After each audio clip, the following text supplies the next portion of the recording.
星嘅教室朋友大家好啊！咁啊做一個啦，幾好食噶呢個，咁啊唔好理佢咩天氣啦，都啱食嘅。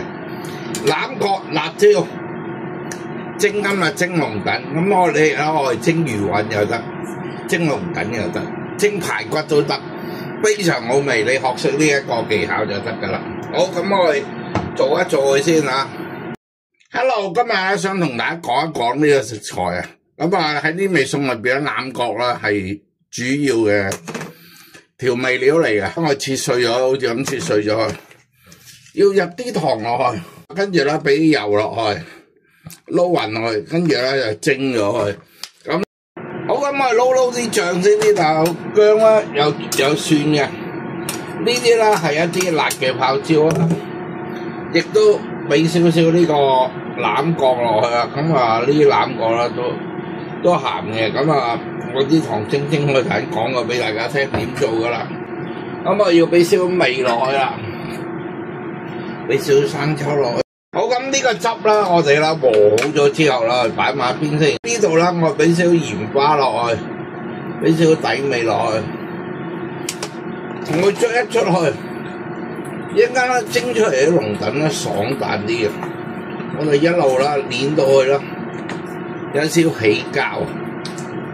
好，咁你一路捏啦，你感覺到佢黐手嘅咋？我可以將呢啲啦擠佢落去啊，再一路喺度踩入去。好，咁啊捏到咁上下，俾少粉落去，一陣間咧蒸出嚟啦，滑身啲。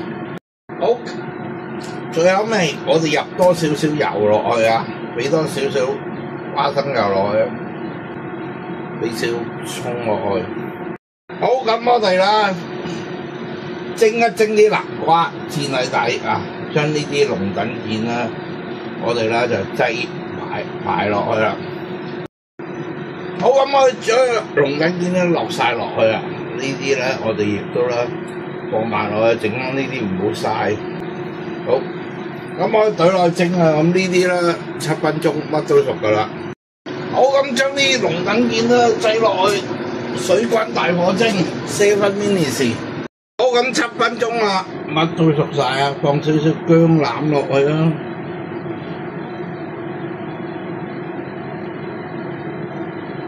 再賺少少熟油，哇！呢個真係燒酒唔少得啦，1、2、3，咁就搞掂啦。一個啦，欖角蒸龍躉件啦，咁就完成啦。記住都係啦，我教主做得到嘅，你都會做得到喎，仲會做得好過添。下次星嘅教室再同大家見面，拜拜。